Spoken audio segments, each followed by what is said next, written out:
జ్వాలాతోరణం జరుగుతుండగా దాని కింద నుంచి ఎవడు శంకరుడి యొక్క పల్లకీతో వెళ్ళి వచ్చాడో వాడు వాడు చూడడు ప్రాణ నిర్వాణ వేళ ఘోర యమపట్టణ ద్వార తోరణంబు. యమధర్మరాజు గారి యొక్క నగరం అగ్నితోరణంతో ఉంటుందిట. దాని కింద నుంచి భయపడి జీవుడు శరీరం విడిచిపెట్టిన తరువాత పాపములు చేసి పరుగులు తీస్తూ వెడతాడు.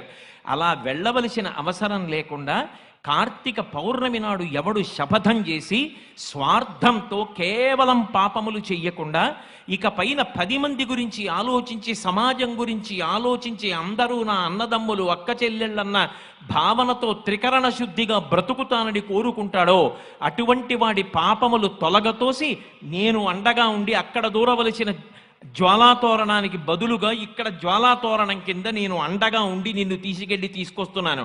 ఇక నీకు ఆ తోరణ దర్శనం లేదని భగవంతుడు